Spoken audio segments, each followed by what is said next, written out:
Bueno, esta sería la explicación para realizar una hoja de trabajo para nuestro estado de flujo de efectivo.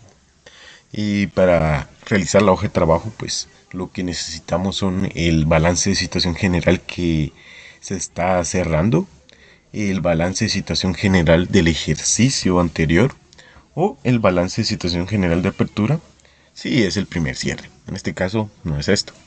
En el tercer punto también el estado de resultados del ejercicio que se está cerrando. O sea, ¿qué necesitamos? Aquí como podemos observar en el ejercicio, la verdad es que está bastante bien ordenado. Porque en este caso nos pone lo que es los balances, nos pone el balance viejito y el balance pues del cierre, ¿verdad? De este año 2024. Entonces, eso está un poquito bien ordenado. En dado caso, pues sea otro ejercicio, puede que nos den los balances separados. Que no es más que esto, pero separado, ¿verdad? No diciendo las fechas, aunque este está bastante bien ordenado para poder trabajar más rápido. En el estado de resultados, pues este sí nos los dio aparte. Es este que está aquí. Eh, También está un poquito raro, pero está bastante bien ordenado para poder trabajarlo. También otra cosa que nosotros necesitamos es los ajustes originales para elaborar lo que son las reclasificaciones, ¿verdad? Aquí está. Y también pues reclasificarlo. En este caso yo lo hice a mano, aquí está. Entonces vamos a empezar con lo que es la primera columna. La primera columna pues nos dice lo siguiente. Saldos de pues del 12 al 31 de 2024. O sea, el 31 de diciembre de este año, que sería pues 2024. Entonces, ¿qué empezaríamos a hacer? Sería la primera columna. La primera columna comprende el registro de lo que es el balance de situación general y el estado financiero, ¿verdad? Entonces, ¿cómo vamos a realizarlo? Entonces, empecemos. En la columna número uno, que es esta que está aquí, la que estoy marcando, en la columna número uno nos dice, esta columna se registran los saldos de las cuentas del balance de situación general del ejercicio, que se está cerrando. Los saldos deudores se dejan igual. O sea, ¿a qué me refiero con igual? Se dejan así como están aquí. Y los saldos acreedores se encierran entre paréntesis. Entonces, por ejemplo, este que está pintado de amarillo, pues sí, se encierra entre paréntesis, pero está encerrado amarillo para poder comprenderlo de una mejor manera. Para pasar estas cuentas, debe observarse el balance de situación general del ejercicio anterior. Por si alguna cuenta esté en dicho balance y no esté en el actual, debe incluirse en la columna número 5. ¿A qué me refiero con esto? Que nosotros en la comparación que hacemos de los dos balances, como también existe el balance anterior, entonces debemos darnos cuenta si las cuentas con el balance actual, o sea, el del cierre, coinciden. Y en este ejercicio, pues como está bastante bien ordenado, podemos observar que pues sí, es claro, coinciden porque tienen la misma línea y solamente hay que agarrar las cantidades pues del año correcto. Y como aclaración, pues siempre se empieza con el año más actual. ¿A qué me refiero con esto? En este caso es 2024, entonces se empieza con 2024 porque el menor año es 2023. Entonces también se le dice del de cierre porque este sería el año 2024, ¿verdad? Entonces empecemos. En la primera columna lo primero que tenemos que hacer pues es distinguir las cuentas. ¿A qué me refiero con esto? A agrupar las deudoras y agrupar las acreedoras. Y ustedes me dirán, pero aquí también hay deudoras, no tendría sentido que las deudoras vayan aquí también. Entonces, yo digo, en el estado financiero, pues como es un ejercicio aparte, se vuelve a reclasificar. Entonces sería mucho confusión entre cuentas. Y en este caso, pues este es el propósito de agruparlas un poco para no tener ninguna confusión, más que todo con las acreedoras, porque así están todas agrupadas. Entonces empecemos a clasificarlas, ¿verdad? En esta columna se clasifica en una sola columna, por eso existen los paréntesis para las acreedoras para poder distinguirlas de una mejor manera. Entonces empecemos con los saldos. Como bien sabemos, empezamos con el año de cierre, que en este caso es de 2024. Entonces empezamos con lo que es su balance de situación general, que en este caso pues nos indica que es a la empresa Las Rosas S.A. Entonces empezamos a registrar. Podemos observar que existe la cuenta caja y bancos, la cuenta clientes, mercaderías y mobiliario equipo. Hasta ahí todo bien, solamente transcribimos las cuentas con sus cantidades del año 2024. Sin embargo, podemos observar abajo de mobiliario y equipo que tenemos la depreciación acumulada. ¿A qué se refiere con la depreciación acumulada? Una depreciación acumulada cuenta con un saldo acreedor. Entonces la pregunta es aquí, ¿la tenemos que registrar conjunto a las deudoras? En este caso no hay que moverle nada. ¿Por qué no hay que moverle nada? Si nosotros observamos la depreciación acumulada, luego le siguen cantidades que son de pasivo y capital. Y como sabemos, cualquier cantidad, ya sea de pasivo o de capital, es totalmente acreedora. En este caso, pues este balance está bastante bien ordenado a la hora de registrarlo, porque podemos ver de que, pues en este caso, las cuentas acreedoras, pues solitas se agruparon, ¿verdad? Entonces, una depreciación acumulada es acreedora. En dado caso existan más depreciaciones que indiquen acumulada, deben sumarse todas y tener una sola cantidad para esa depreciación acumulada. No se pueden registrar depreciación acumulada de edificios o depreciación acumulada vehículos, sino que tiene que ser directamente todo sumado y registrado en una sola cantidad y en una sola cuenta. Esto para tener un mejor orden en nuestra hoja de trabajo. En este caso no ocurre esto, sino que pues solamente tenemos aquí esto, ¿verdad? Al menos ahorita en el balance, ¿verdad? Tenemos cuentas por pagar, que es de saldo acreedor, gastos por pagar, que es de saldo acreedor también, el capital autorizado, la prima en ventas de acciones y las utilidades retenidas. Entonces las terminamos de registrar. Si nos damos cuenta, vamos a hacer una marca aquí, una marca naranja, y podemos ver que aquí ya terminamos con las cantidades y cuentas que son del balance de situación general. Ahora vamos a empezar con lo que es el estado financiero del año 2024. Entonces nos vamos a ubicar aquí y podemos observar que es un estado de resultados bastante corto. Tenemos las ventas netas. Como bien sabemos, las ventas netas poseen un saldo acreedor. Entonces las registramos como acreedora. Luego tenemos lo que es el costo de ventas. El costo de ventas es totalmente deudor. Luego tenemos lo que es las depreciaciones, que también son deudoras. Y luego aquí está lo que les había mencionado, lo de agrupación de cuentas mediante la suma. Tenemos gastos de venta y gastos de administración. Y en la contabilidad, pues normal, lo único que haríamos nosotros es registrar las dos cuentas con sus cantidades propias. Sin embargo, en la hoja de trabajo para el flujo de efectivo, esto no es lo mejor, sino que lo mejor sería, por ejemplo, aquí, agarrar los 18.000 y sumarlos, agarrar los 18.000 y sumarlos con los 33.000 quetzales, ¿verdad? Que nos daría una sola cantidad. ¿Cómo registraríamos esta cantidad? Y la cantidad no la registraríamos como gastos de venta de administración, sino que solamente la registraríamos de forma general como gastos, que en este caso cuentan con una cantidad de 51.000 quetzales, el resultado de la suma de las dos cuentas. Entonces, si nos vamos aquí, podemos observar que gastos tiene un saldo deudor y se registró con la cantidad de la suma de las dos cuentas. Entonces así se funciona la hoja de trabajo. Si usted observa muchas depreciaciones o muchas depreciaciones acumuladas o varios gastos con diferentes descripciones, pues se suman y se registran con un solo nombre, sin mucha especificación. Luego en el resultado tenemos lo que es la ganancia antes del impuesto y la reserva, que sería la ganancia neta. Entre paréntesis nos lo encierran aquí y nos lo indican. Entonces ahora nos vamos aquí al ejercicio. Tenemos la ganancia neta, que en este caso pues obviamente su saldo es deudor.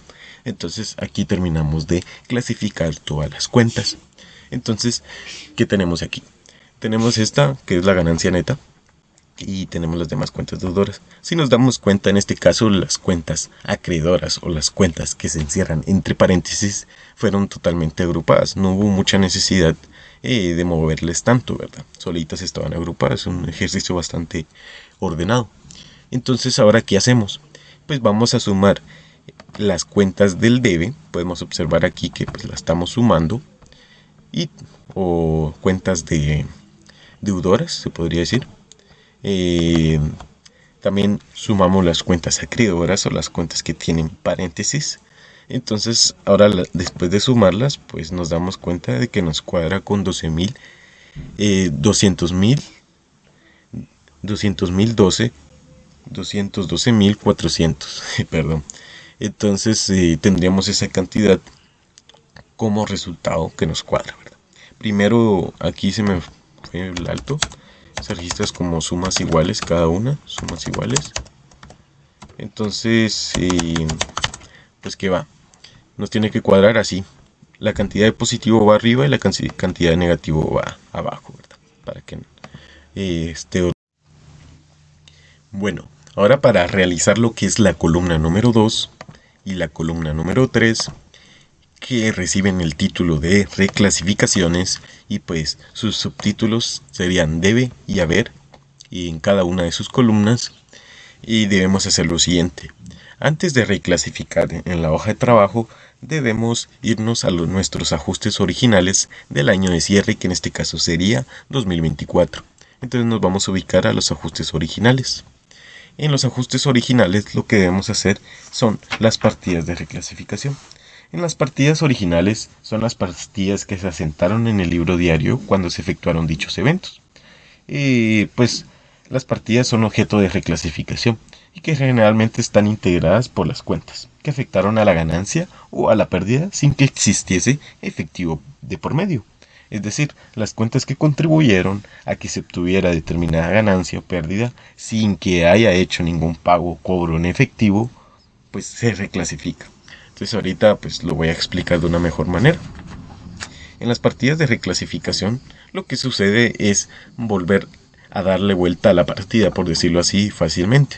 ¿A qué me refiero con esto? Podemos observar aquí depreciación a depreciación acumulada. Y podemos observar aquí que lo hice a mano, depreciación acumulada a depreciación. Y pues se le da la vuelta a sus cantidades. ¿A qué me refiero con darle vuelta a las cantidades? Por ejemplo, si en la depreciación acumulada tenía 700, digamos, estos 700 van a acompañar a la cuenta en su reclasificación y se ubicarían en esta parte. Lo explico así porque en estas partidas podemos observar que todas cuentan con la misma cantidad de lado a lado y en su reclasificación pues se llega a confundir, ¿verdad? Entonces, sigamos con la reclasificación. Podemos observar que nos menciona depreciación acumulada a mobiliario de equipo y en su reclasificación quedaría de la siguiente manera: mobiliario de equipo a depreciación acumulada. Ahora tenemos la partida número 3 y es lo que les estaba mencionando. Y esta no se reclasifica. ¿Por qué no se reclasifica? Porque se pagó en efectivo. ¿A qué me refiero? Se menciona el efectivo, que en este caso sería caja, disponibilidad. Entonces cualquier partida que mencione lo que es caja o caja chica o sus similitudes no se reclasifica por lo mismo, como ya lo había explicado anteriormente. Entonces, por ejemplo, esta partida que menciona caja no se reclasifica. Seguimos con la siguiente partida, ganancia neta a utilidades retenidas. Podemos observar aquí que lo reclasifique utilidades retenidas a ganancia neta. Sigamos. La partida número 5 nos indica gastos de ventas a clientes. Entonces hacemos lo siguiente, clientes a gastos de ventas. Y entonces reclasificamos también su cantidad, ¿verdad? Y en la partida número 6 vuelve a pasar lo mismo que en la partida número 3. Podemos observar que tenemos caja a capital autorizado y prima sobre acciones. Al mencionar la cuenta caja, pues sabemos muy bien que no se reclasifica. Por lo tanto, como pueden observar aquí, en esta reclasificación, esta partida no fue incluida, igual que la partida número 3. Entonces, sigamos ahora sí con la hoja de trabajo. Al tener las partidas totalmente reclasificadas, debemos de tomar en cuenta, muy en cuenta, el nombre de la cuenta, ¿verdad? Entonces, ahora nos vamos a ir a las reclasificaciones y vamos a irnos a la primera cuenta, que en este caso es clientes. Si nos vamos a la reclasificación, tenemos la partida número 5, que nos menciona la cuenta clientes. Al haber sido reclasificada anteriormente, clientes estaba en el haber, ahora está en el debe. Entonces también en la reclasificación debemos ubicarlo con su misma ubicación que tiene en la reclasificación, que en este caso es en el debe. Entonces ahora nos pasamos esta cantidad a lo que es la posición del debe, y pues aquí una explicación bastante corta. Si en dado caso nosotros tenemos una cantidad en el debe, pero nuestra cantidad de saldos del año 2024 también está en el debe, se suma. Podemos observar aquí que 9.600 más 600 nos da 10.200. Entonces esta sería nuestra suma, ¿verdad? Entonces, en dado caso no exista una cantidad de reclasificación en estas columnas, por ejemplo, para mercaderías, esta cantidad solo se va a transcribir a la columna número 4 que se llama saldos ajustados. Solamente la transcribimos. Ahora, nos vuelve a pasar lo mismo aquí en mobiliario equipo. Si nos vamos a nuestras reclasificaciones de mobiliario equipo, podemos ver de que su cantidad de 600 quetzales quedó en el lado del debe. Entonces ahora nos pasamos acá, el lado del debe. Y como bien sabemos, mobiliario equipo tiene saldo deudor. Entonces, como está en el debe, su reclasificación se suma 22.800 más 600, 23.400. Bueno, ahora aquí hay un buen ejemplo que es depreciación acumulada. ¿Qué pasa con la depreciación acumulada? Como bien sabemos, su saldo es totalmente acreedor. Entonces, si en dado caso uno tiene un saldo acreedor y solamente en el haber tiene otro saldo acreedor, se suma. Pero en este caso también hay un saldo deudor del debe, ¿verdad? Entonces, ¿qué hacemos? Nos ubicamos en los ajustes y pues miramos el nombre de la cuenta, depreciación acumulada. Entonces podemos observar que primero en la depreciación acumulada tiene una cantidad en el debe, pero también cuenta con una cantidad en el haber. Entonces, ¿qué hacemos? Hacemos lo siguiente. Para ejemplificarlo de una mejor manera, voy a hacer el cálculo aquí a la par de la depreciación acumulada y podemos ver que tenemos 4.800 quetzales. Esos 4.800 quetzales los sumamos con la cantidad del haber que tiene aquí, que en este caso son 600 quetzales. Tenemos 5.400. Sin embargo, también cuenta con una cantidad en el debe. Entonces hacemos lo siguiente, también la sumamos. Sumamos esta cantidad, la restamos esta cantidad, la cual nos va a dar 3.600, que en este caso pues es el resultado que tenemos acá. Y esta cantidad, como era mayor a la cantidad del debe, y como igual también se le sumó esta cantidad, sigue siendo totalmente mayor. Entonces, por lo tanto, se traslada con su signo de paréntesis. Entonces, es raro que pase esto de que haya una cantidad en el debe y una cantidad en el haber, pero en este caso, en este ejercicio sí sucedió. Entonces, ahora tenemos lo que son utilidades retenidas y su cantidad quedó en el debe, ¿verdad? Entonces ya no verificamos las reclasificaciones porque ya sabemos cómo va. Entonces las utilidades retenidas quedó una cantidad en el debe, pero su saldo es acreedor. Por lo tanto, un saldo acreedor menos una cantidad en la reclasificación que está ubicada en el debe significa símbolo de resta. Entonces la restamos y en este caso nos dio 1.200 quetzales. Entonces volvemos a repasar. Si no hay ninguna cantidad aquí, se transcribe. Si hay una cantidad del debe aquí y hay una otra cantidad del debe acá, se suma. Si hay una cantidad del haber aquí y hay una cantidad del haber acá, se suma. Si en dado caso existe una cantidad acreedora o del haber aquí y hay una cantidad del debe acá, se resta. Y así es como funcionan las reclasificaciones. Y debe más debe, pues me da debe. Haber más haber me da haber. Y haber menos debe, pues es una resta. Y lo mismo pasa con debe menos haber, es una resta. Entonces, aquí lo tenemos, saldos ajustados. Y los saldos ajustados no es más que todo el proceso que estuvimos haciendo con estas tres columnas. Entonces, antes de irnos a lo que son el saldo 2024 y pues terminar los saldos ajustados, tenemos que observar lo siguiente. Al haber hecho las reclasificaciones, antes de restar o sumar lo que estamos haciendo aquí, debemos verificar lo siguiente. Podemos observar que tenemos el debe acá. Entonces el debe funciona de la siguiente manera. Debemos sumarlo, las cantidades de debe aquí y las cantidades de haber acá. Quiero hacer una aclaración, que en este caso pues estas cantidades del haber están pintadas de amarillo. Sin embargo, en el ejercicio pues no se encerran entre paréntesis. Al haber existido su clasificación acá de haber, pues ya no se registra con paréntesis. Ya se sabe que es de saldo acreedor y va en el haber. Entonces, estas dos columnas nos tienen que cuadrar lo mismo. Y así nos cuadra también pues los saldos ajustados. Al haber ya hecho bien el proceso, también sumamos las cantidades de debe y las cantidades de haber o cantidades deudoras y acreedoras, ¿verdad? Que aquí también nos cuadra con 204.000. Por lo tanto, pues y realizamos bien estas columnas. Ya tenemos una buena parte para realizar. Bueno, ahora cómo realizar lo que es la columna número 5, que es la que nos sigue. En este caso podemos observar que la columna número 5 nos indica lo que es el saldo 2023, que sería del año pasado. Entonces, ¿qué vamos a hacer aquí? Nos vamos a ubicar en el balance de situación general del año pasado, que en este caso es 2023.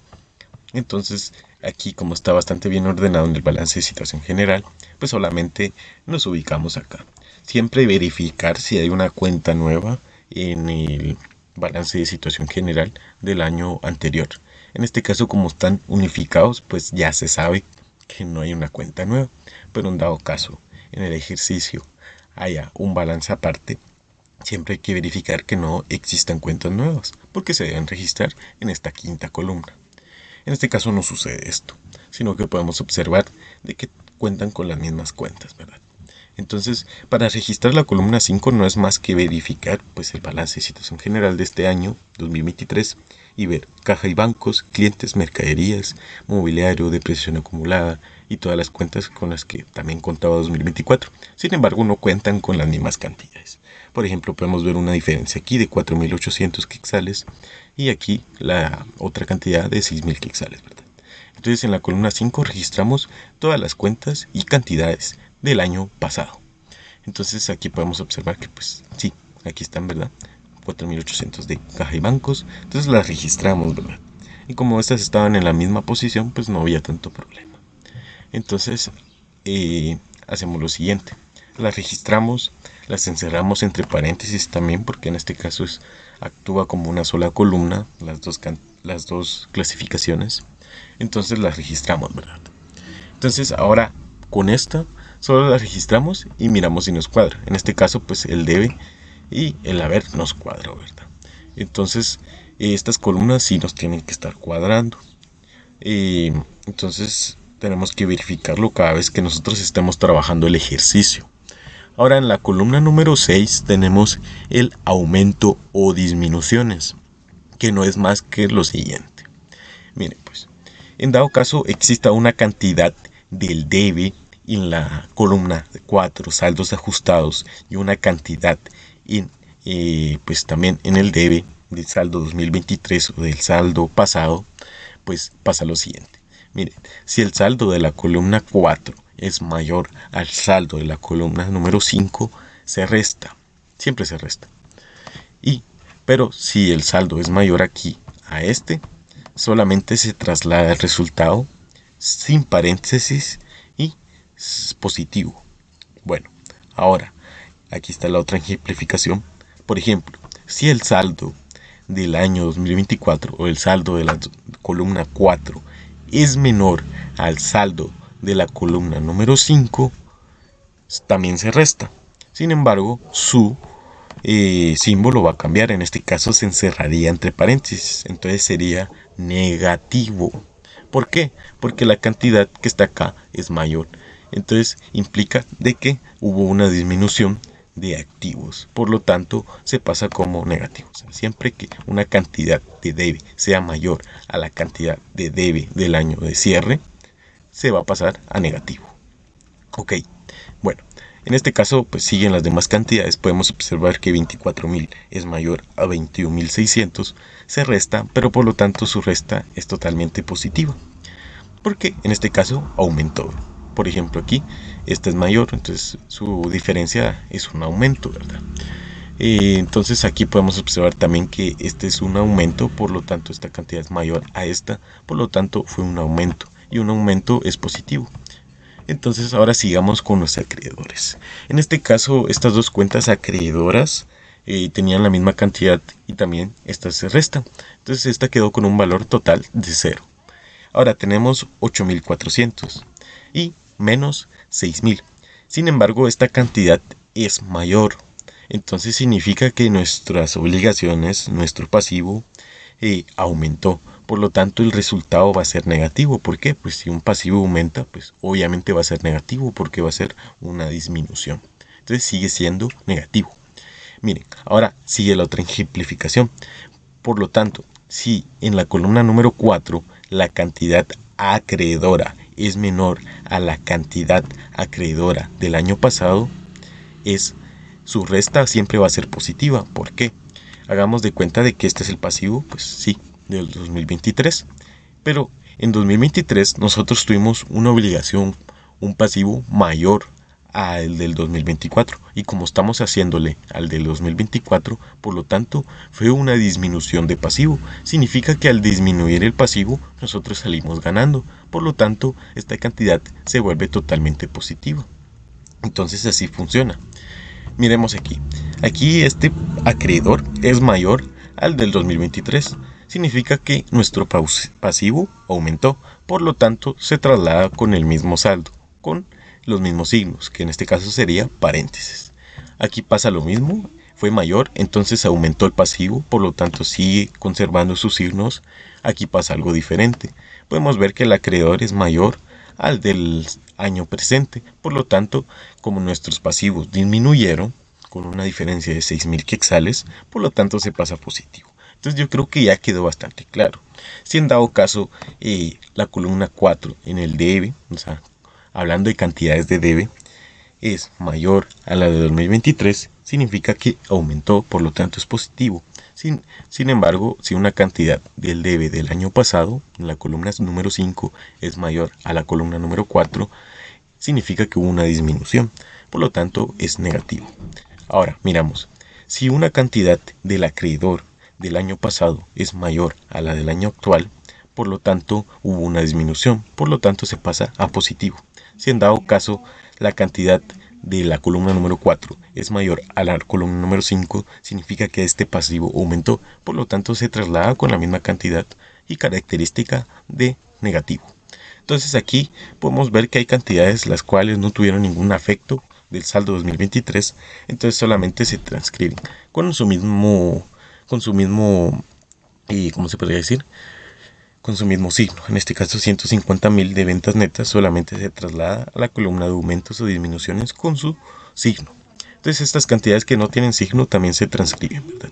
Entonces ahora vamos a trabajar lo que es efecto sobre el efecto. Bueno, para explicar lo que es efecto sobre el efectivo, hacemos lo siguiente, ¿verdad? Ya después de haber cuadrado los aumentos y disminuciones que también se cuadran, pues sigue y pues lo que es efecto sobre el efectivo. Recordemos que para cuadrar las demás columnas solamente es más que sumar saldos deudores y saldos acreedores, ¿verdad? Saldos acreedores van abajo y saldos deudores van arriba. En esta columna ocurren varias cosas. Y la primera es de que no cuadra. Y la segunda es lo que voy a explicar ahora. Bueno, y vamos a explicar lo siguiente. En la columna número 7 suceden varias cosas. Por ejemplo, es lo mismo que decir efecto sobre el flujo.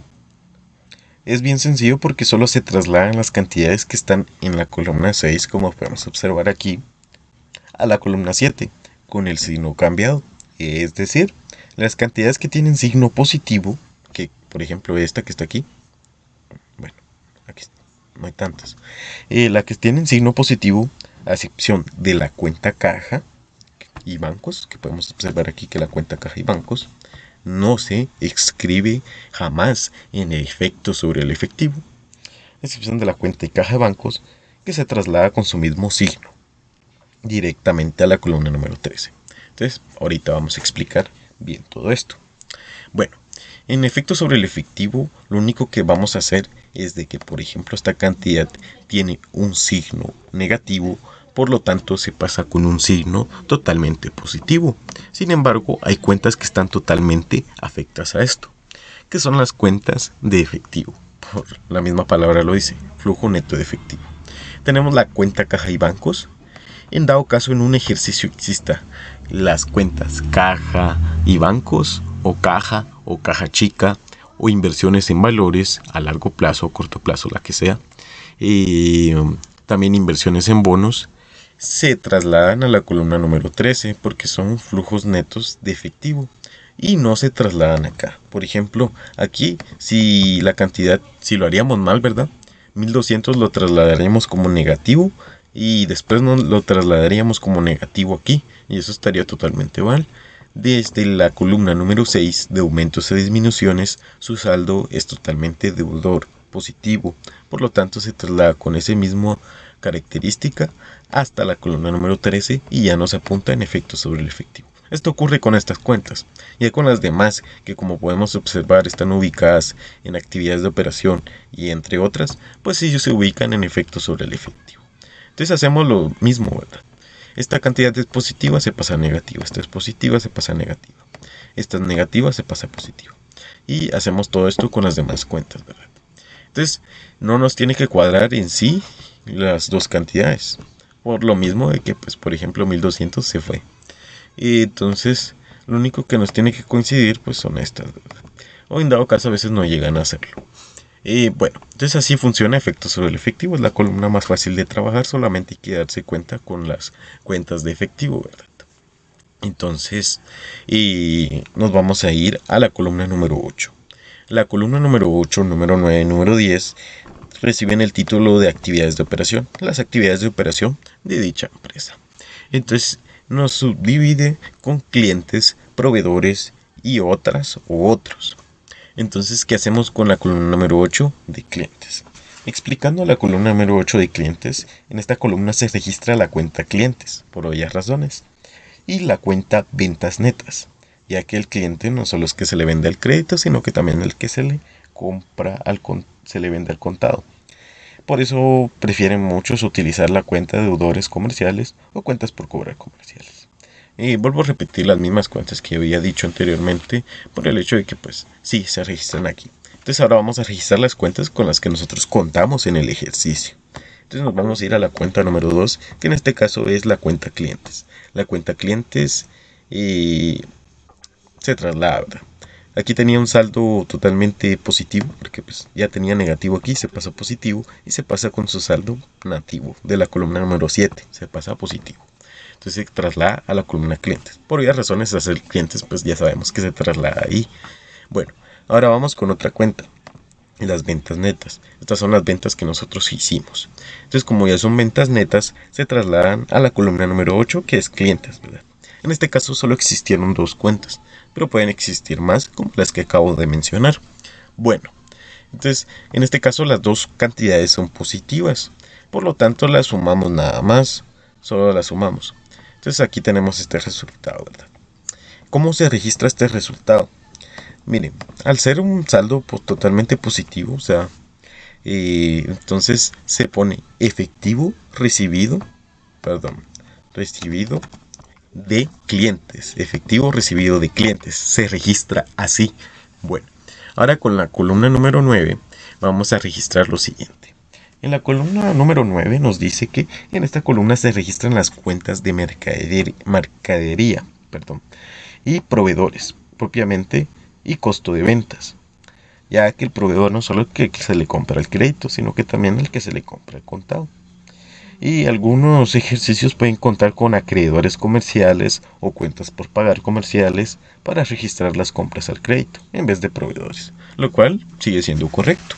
Entonces veamos qué cuentas nos indica nuestro ejercicio. Como bien sabemos, mercadería se registra en proveedores, con lo que acabo de decir. Entonces la registramos. En este caso, mercadería se fue con un saldo negativo. Entonces la registramos también con saldo negativo, con su paréntesis. Bueno, ahora nos vamos a ir a lo que es el costo de ventas. El costo de ventas en este caso también se fue con un saldo totalmente negativo y también se registran proveedores. No sé si pueden ver el paralelismo aquí, que para las ventas necesitamos un costo, un gasto. En este caso, el costo de ventas fue para vender, ¿verdad? Entonces le compramos a proveedores, por eso se ubica aquí. Entonces en este caso solo tenemos dos cuentas y en este caso pues sus saldos eran totalmente negativos. Por lo tanto lo único que vamos a hacer es sumar los dos saldos. Como podemos observar aquí, solamente los sumamos los dos. Y nos queda un saldo entre paréntesis. ¿Cómo registramos o con qué nombre registramos esta cantidad que está aquí de proveedores? Se dice así, efectivo pagado a proveedores. En dado caso pues diga esta cantidad salga totalmente positiva, que no es normal que salga positiva, se pone efectivo recibido de proveedores. Entonces ahora nos vamos a la columna número 10, que es la columna número otras, ¿verdad? Entonces en la columna otras se hace lo siguiente. En esta columna se registran las demás cuentas que corresponden a actividades de operación que no tengan ninguna relación con clientes y proveedores o con ventas y compras de mercaderías. Entonces, en estas se registran las que sobran. Entonces es muy importante.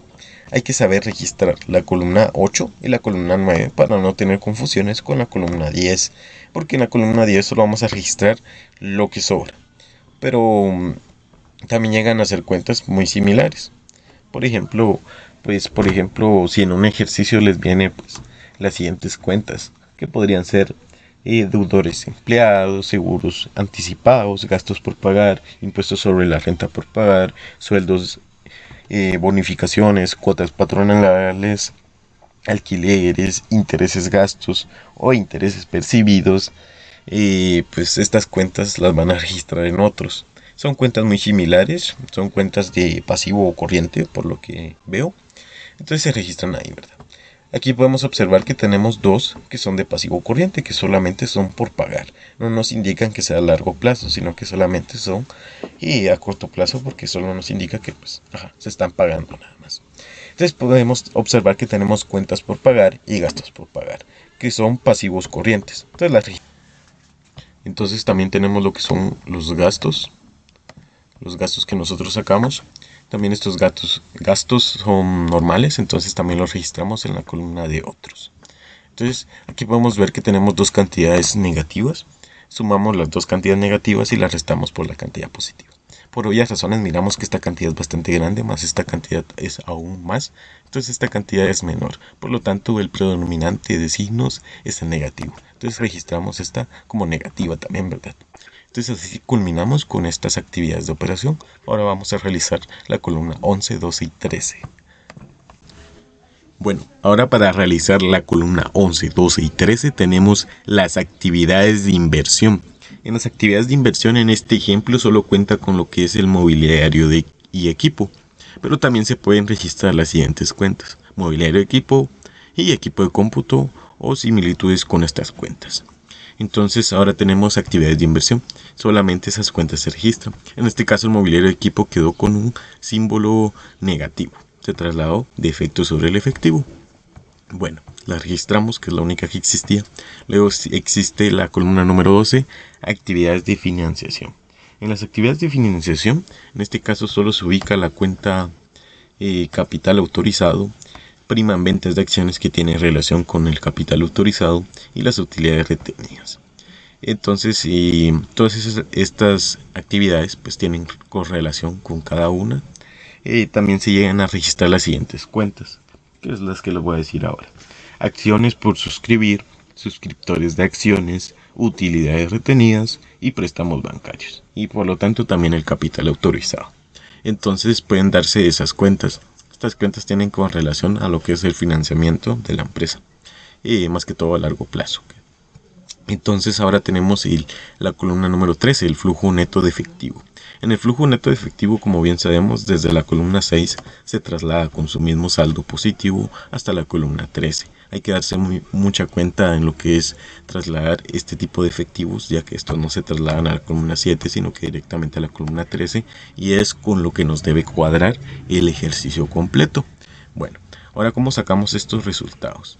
Vamos a empezar con lo que es de 9.000. Podemos observar que la suma de estas dos cantidades negativas nos da esto. Y bueno, tenemos esta cantidad. Si nos ponemos en comparación con estas dos cantidades, podemos observar que 150.600 es mayor a 141.600. Por lo tanto, nos va a dar un total de 9.000 quetzales. Ahora, nos registramos en lo que es 5.400. Estos 5.400, ¿de dónde surgen? Surgen de actividades de inversión y solamente los trasladamos acá, abajo del resultado que ya teníamos de estas cantidades. Ahora, en 2.400, ¿de dónde las sacamos? Bueno, aquí podemos observar que la suma de estas dos cantidades de debe se está ubicada aquí, y también tenemos 6.000, ¿verdad? Entonces solamente agarramos estas dos cantidades y agarramos la cantidad negativa menos las cantidades positivas. Podemos observar que la cantidad negativa es mayor a las positivas, por lo tanto tiene un saldo totalmente negativo. Entonces estas dos cantidades están encerradas en paréntesis por lo mismo. Entonces ahora, ¿qué hacemos con todas estas cantidades? Pues más que hacer lo siguiente: restarlas. Restamos todas estas cantidades y estas cantidades sí o sí nos tienen que dar pues el resultado, ¿verdad? recomiendo siempre sumar los negativos y luego restar con los positivos para saber cuál es la cantidad mayor o predominante, la cual redirige el saldo a ser positivo o negativo. Entonces ahora ponemos sus descripciones. Bueno, ahora explicando las descripciones, yo no sé si ya había explicado esta, pero la voy a volver a explicar. Aquí nos dice efectivo usado en otras actividades de operación. Aquí el término está totalmente correcto, pero si en dado caso estas actividades de operación dieron un signo positivo, o sea, sin paréntesis, se utiliza de la siguiente manera: efectivo proveniente en otras actividades de operación. O sea que si está en negativo se usa usado y si está en positivo se usa proveniente. Entonces ahora aquí nos vamos a flujo de efectivo proveniente de operación. Aquí pueden ver el ejemplo. Como esta cantidad era mayor a esta, como ya lo hicimos anteriormente, entonces quedó positivo. Entonces no se usa usado, sino que se usa el flujo de efectivo proveniente de actividades de operación, que sería de estas tres columnas, ¿verdad? Entonces ahora aquí lo tenemos, ¿verdad? Ahora tenemos el efectivo neto usado en actividades de inversión. Se usa el usado por lo mismo de que quedó de forma negativa dicha cantidad de inversión, ¿verdad? Entonces aquí las tenemos. Ahora tenemos aquí lo que es efectivo neto usado en actividades de financiación. Por los saldos mayores negativos a los positivos, pues quedó de forma negativa la cantidad. Entonces también se vuelve a usar el término usado. Entonces ahora aquí tenemos aumento neto de efectivo y sus equivalentes. Como bien ya lo había mencionado, pues dependiendo de qué es mayor aquí, pues se determina el valor del saldo, si es negativo o positivo. En este caso quedó totalmente positivo. Entonces hacemos lo siguiente: aumento neto de efectivo. Como quedó positivo se pone aumento. En dado caso que quedase negativo se pone disminución. Y bueno, ya después las sumas, normalmente en una hoja de trabajo estamos poniendo las sumas hasta abajo. Entonces ya después se trasladan hacia arriba, abajo de esta cuenta, y se pone sumas iguales y volvemos a apuntar lo que ya hemos apuntado hasta abajo de la hoja. Entonces aquí sí nos quedaría este ejercicio, nos cuadró con la misma cantidad con la que se empezó el flujo neto de efectivo. Entonces solamente nos quedaría hacer el estado de flujo de efectivo, o sea, que ya es oficial, para terminar y culminar lo que es este ejercicio de esta hoja.